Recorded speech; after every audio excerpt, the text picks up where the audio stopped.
Hey guys, how you doing? Hope you're doing well. It's been a bit blustery the last few days and very wet. We had high winds last night, and as you can see probably behind me, there's a lot of debris in the garden, leaves coming off the trees. But we're starting to get some sunshine breaking through, just temporarily at least. So I thought I'd make a dash for the back garden here and do some experimentation. So my intention today is to play around with some of my kit. In particular, I want to play around with my new Hilleberg Akto Mesh Inner Tent. I managed to get hold of one of these second-hand just a few weeks ago. For some reason, Hilleberg and its suppliers just have these constantly out of stock, so I was pretty lucky to see an advert for a second-hand one and managed to get a hold of it amongst some stiff competition, it seems. I ended up having to drive up a couple of hours to meet the guy and collect it in person. And ever since then, the weather's been so bad that I haven't really had a chance to get out in the garden to try it out. I did manage to get a weather window where I put the Hilleberg Akto tent up and then put the mesh inner inside it just to check it fitted, and that was okay.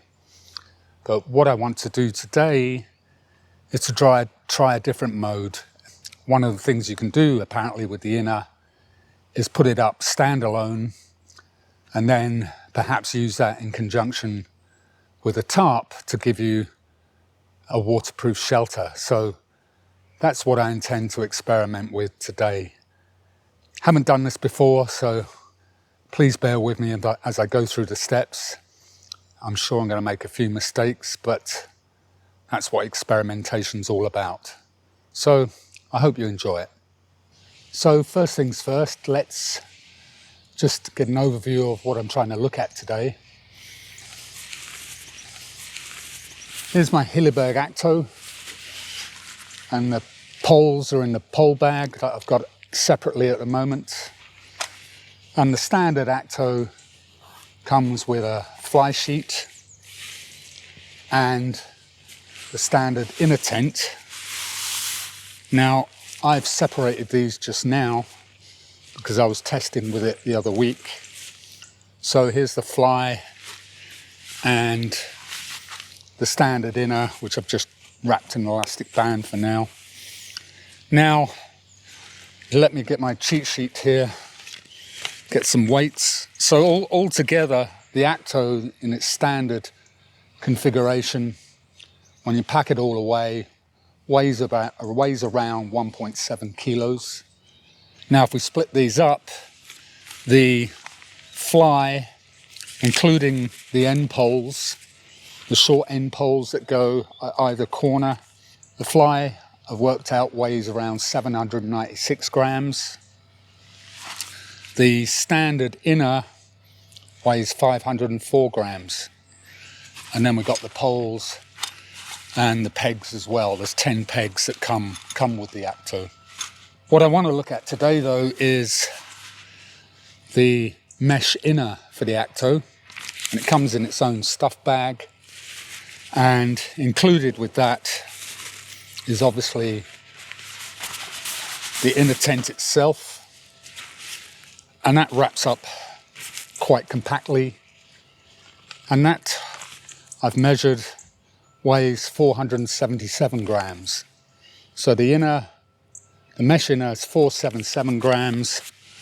The standard inner is 504 grams. So there's a little bit of a weight saving with the mesh inner, but not much, of course.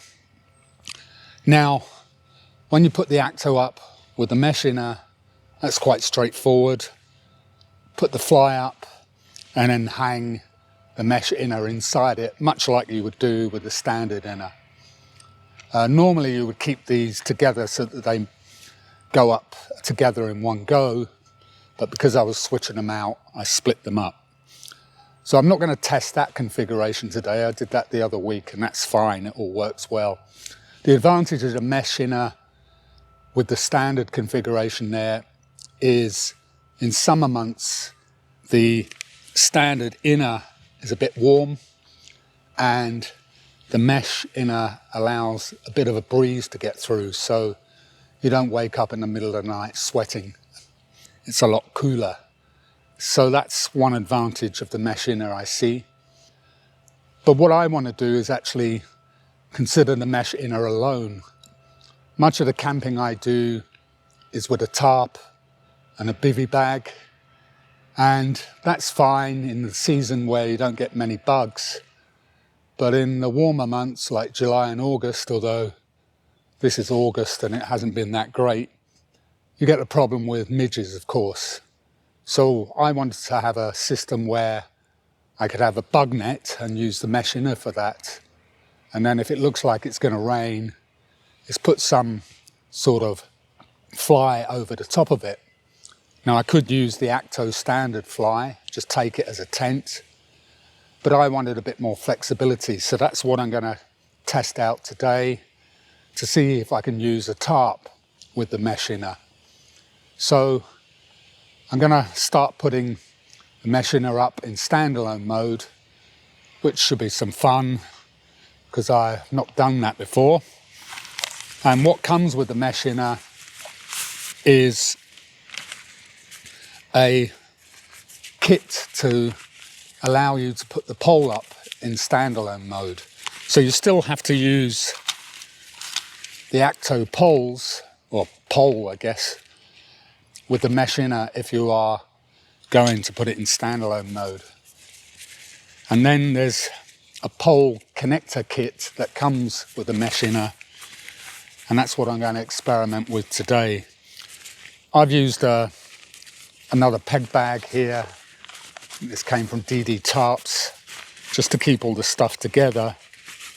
What we can see here, and I'll explain this in a moment, is the pole connector kit. I've put in 4 titanium pegs. These are Vargo pegs. And then I've made up some guys for the corners. This is out of Dyneema 2mm cord. The mesh inner does come with the standard Hilleberg guys, but I just decided to switch them out. So that's the task. Number one task is to put the mesh inner up in standalone mode. So let's go and have a look.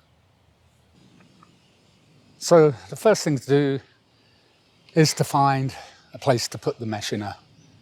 I'm a bit restricted for space, but here's a spot where I think I've got enough area. It's not particularly flat, but I don't think that's going to matter for the purposes of testing. The mesh inner is just over 2 meters. It's 2.2 meters long, and ultimately when I put a fly sheet on, the one I have in mind is 3 meters long, so I need a bit of space to set that up. I've got my trusty instructions here. This is the instructions for the Akto Mesh Inner, as you can see here. And there's a section in the back about how to put it up in standalone mode. I have read it. I'm going to try and do it from memory, but I've got this in case my old brain forgets to do things. Okay, having found a spot for the tent, I've laid it out here, and I've got the doorway facing towards camera there.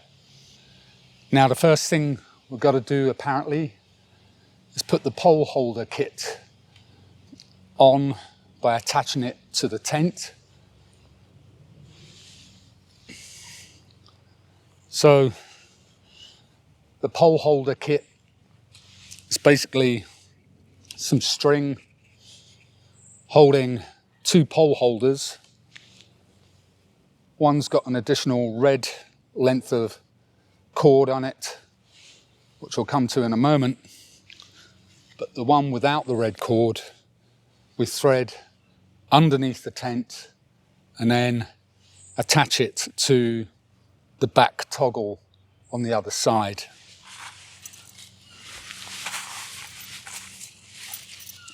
So I'll just thread that underneath, and then there's a lower toggle here in the tent in the center, and we'll just thread that through the loop there and make sure that it runs under the tent. So that's stage one. The next stage then is to attach the guys for each of the 4 corners. So I'll grab my guys.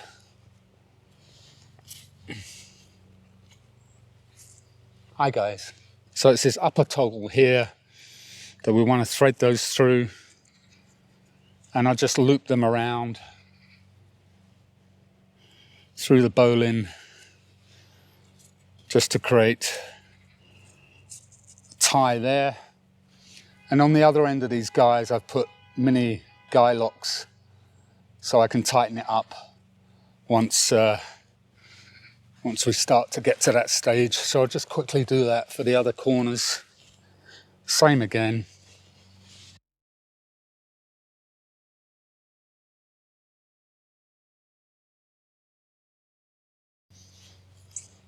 Okay, so far so good. I don't know what's coming up next.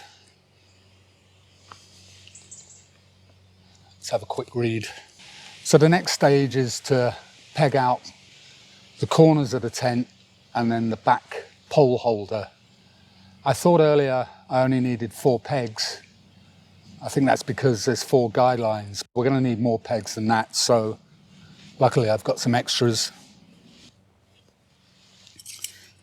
So with the pegs, you take the lower corner, there's a toggle on it, but there's also a loop. So you put the peg through the loop and then press that into the ground at a 45 angle or shallower. Same on the other side here. Just pull that out tight and through the loop.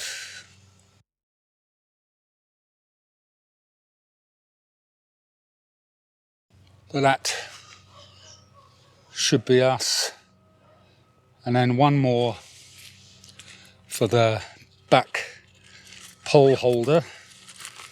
Luckily I've got more pegs with me. So I guess I'll give that a pull. There's a loop on the pole holder. Just pull that out and put the peg in. Good. So now we come to the poles. Have to use the pole from your original Akto. You don't get poles supplied with the mesh inner, which is understandable. So just take those out and put them together like so.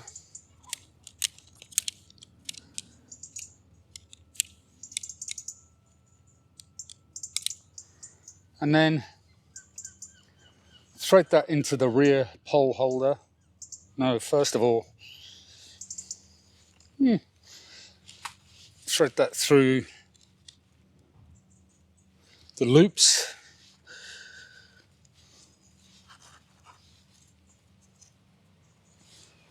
All the way across.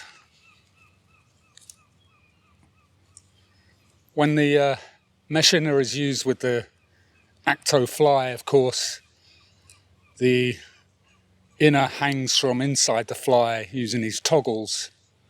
But in standalone mode, we're actually using the loops to thread the pole through.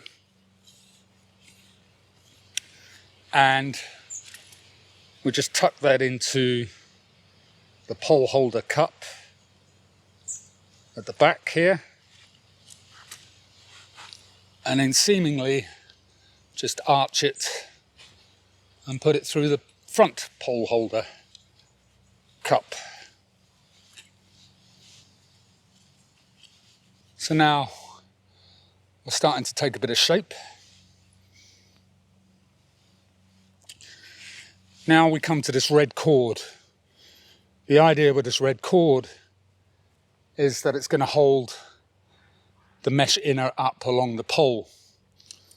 So what they suggest, Hilleberg suggest, is you wrap it round the pole a few times here. I don't know how many times. Bring up the mesh inner here, and then with the toggle, put that through the loop on the end of the red cord. So what that does now, as you can see, is supports the mesh tent on the pole, and this red cord helps pull it so that it's nice and taut. So that's not looking too bad. What we do now is peg in the front cup holder for the pole, and then we start to take on the guys at each of the four corners there.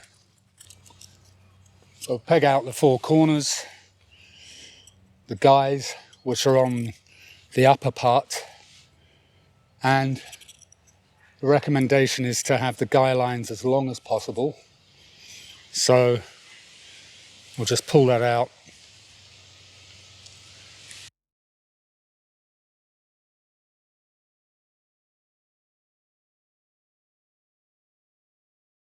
And yeah, that's the inner up in standalone mode. So we ended up using a total of 10 pegs. It's 4 guy lines, 4 at each corner and 2 for the pole holders. So that's 10 pegs, which is exactly the same as you get with the Hilleberg Akto. So might as well have used those pegs. Good. Now let's consider how we put the fly over the top. But first of all, I'll take you on a tour around this, just so you can see how it's all structured. So here we have the mesh inner set up in standalone mode. Looks quite nice. I think on a lovely summer's evening, that'll be nice to sleep in, be able to stare up at the stars at night time, and you're protected from the bugs and midges. You can see here the red cord, how it attaches to the inner tent to keep it taut along the pole, and then all the loops holding the inner up. At the corners, you've got a peg at the lower section, and then the guys attached to the upper section. And if we just walk around, we can see it's a nice bit of space in there for sleeping.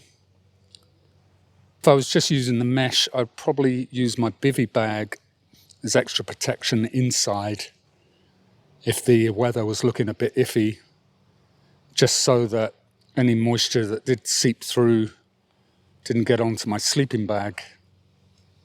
If it's going to look like high possibility of rain, then that's the reason for thinking about a fly on top of it, which we'll get to in just a moment. But that's actually quite nice. You can imagine that on a nice beach by the lochside, staring across the water. So I'm really looking forward to giving this a try for real. So let's have some fun with putting up a fly. So just to explain a little bit of my thinking here regarding the fly, it's partly about weight, partly about flexibility, and partly about bulk as well. So with the Hilleberg standard fly, that's in its pack here, I haven't got the poles or the inner in here, and although that packs down reasonably okay, the end poles that fit in the corners determine the minimum size that it can pack down to. So even though the fly itself could go smaller, it's the integral poles that restrict how far you can compact it down. So that comes out as this size. I want to try and use the DD Superlight Tarp, and as you can see, that actually packs down really small. To hold the two of them up, there's a vast difference in the bulk, which makes that tarp easier to get into the backpack. I did consider perhaps using my Rab Sill tarp as a fly. This is only 2.5 meters by 1.4 meters, so it's quite small. The DD Superlight Tarp is 3 meters by 2.9, so it's double the size. Both of them pack down small, but I just think the Sill Tarp is going to be too small as a cover or a fly for the mesh inner tent. So we're going to attempt to put the fly up now, and I just gave my reasons why I want to try and use the DD Superlight Tarp. Incidentally, with the Hilleberg instructions for the mesh tent, they give an example using the Hilleberg Tarp 10. It's 3.5 meters long by 2.9 meters wide, whereas the DD Superlight Tarp is only 3 meters long by 2.9 meters wide. The other thing about the Hilleberg Tarp 10 is it costs £255, whereas the Superlight Tarp comes in at £77. So I don't really want to be spending money on the Hilleberg Tarp. So we're going to try and put this up, roughly following the instructions in the manual here. Meantime, by the way, I did change out the pegs to the Hilleberg supplied pegs. So we'll just quickly unpack this. What we need to do is find the longer side with the ridge line and put that, just drape that over the inner tent. We want these loops going lengthways.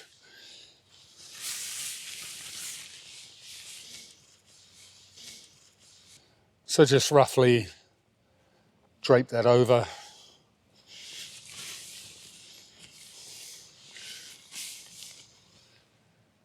Good. So obviously, when we set this up, we don't want the fly touching the inner. So first of all, I need to attach some guys. They don't supply guys. Well, they do supply some guys with the DD Superlight Tarp, but I use my own ones, again, made from Dyneema cord. So I'm going to go around and thread these into the corners and along the middle here, and I'll be back in a moment. So at this stage, I've gone around and put guys in each of the corners of the tarps, and then a guy on either side at the center. And the instructions say to have those loosely tied down with pegs just now. And the next stage is to make a ridge line. Now, if we had some handy trees, we could just run a ridge line around the trees, but I'm going to use walking poles for the purpose of this exercise. So just take one of my poles. I don't know what height, but we want to get the fly away from the inner inside. So put the pole through the loop in the center, and that currently set at a height of just over 115 centimeters. The inner is 90 centimeters tall. We're probably going to need a bit more. Let's try 125. I'll just put a guy line on that. So 125, got it slightly angled so that it'll give some pull on the ridge line once I've done the other pole. So we'll set that at 125 for this side as well.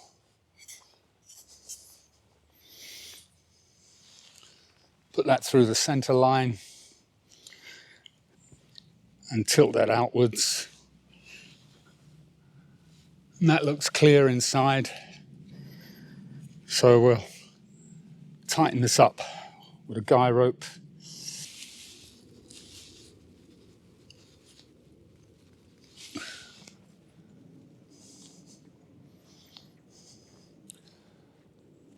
Right, that's starting to take shape. I'm just going to tighten up the corner guys and make fine adjustments afterwards. So that's my first attempt at putting the fly on, or the tarp. I've tightened it up at the guys around the corners and at the sides. One thing I noticed is that the pole from the inner mesh tent is touching the tarp, which, although you might think that will give it some support, I'm concerned that inside that's going to encourage condensation. So what I might have to do is extend the length of the walking poles again, just to bring it up above the central pole there. Okay, I had a quick go at adjusting things. I put the poles up to their maximum length of 130 centimeters and then made them more vertical than leaning to try and give me maximum height. But I've still got the same problem with the inner tent pole touching the surface of the tarp, and I'm quite sure that's going to encourage drips in the night. So I'm going to have to think of something else. What I might try and do is actually run a bit of cord between the two poles to actually run a ridge line. Makes it a bit more complicated, but it'd be worth a try. So what I've done, just as a quick little experiment, is I've got some paracord here, and all I've done is tied it to the other walking pole at the end, thread it through the loops of the tarp, and then just pull tight along here to see how much of a lift I get along the ridge line. And it doesn't pull it up sufficiently to take it away from the pole from the inner mesh tent. Well, I think I finally cracked it. Part of the issue was the uneven ground. It's higher at the other end, or on a gentle slope coming down. But partly the reason is obviously the poles weren't tall enough. And so the answer was simply to put some rocks underneath the poles to raise them up. And as I'll show you in just a moment, we've now got clearance from the pole of the inner mesh tent. So it's starting to look a bit more positive here. So there's rocks under the pole here and at the other end as well. So I think we can consider that pretty successful. My only unanswered question then is, if it starts howling a gale in the middle of the night, how do I drop the sides if I need to? Or do I just hunker down? I'm more concerned about the tarp actually catching the wind and flying away than me possibly getting wet. And I can solve that with using a bivy bag. So if I had to close down the sides at night time, it might even be the case I'd have to drop the inner and just really hunker down and see out the storm. But we have to adapt to whatever conditions come. Hopefully, I can enjoy moments where, one, I don't have to use the tarp at all and just avoid the bugs by sleeping in the mesh tent alone. If there's some rain due but not high winds, then this configuration would work nicely. And in the event of high winds, well, it's all batten down the hatches and just see out the worst of it. So I'm still keen to know any suggestions you have. I think with the size of the inner mesh tent, we're pretty restricted to a sort of A-frame configuration here. I guess you could have a lean-to, and that'll be a case of trial and error. If we had handy trees as well, then I can raise the level of the tarp, but again, we're assuming fairly stable weather so that the tarp doesn't blow away. But yeah, bit of messing around doing this, but that's experimentation for you. So I think I'm going to close the video now. I hope you enjoyed it. I'll be happy to receive any suggestions, as I mentioned earlier. But meantime, once again, thank you for watching, and I'll see you next time. So cheers for now. Thank you.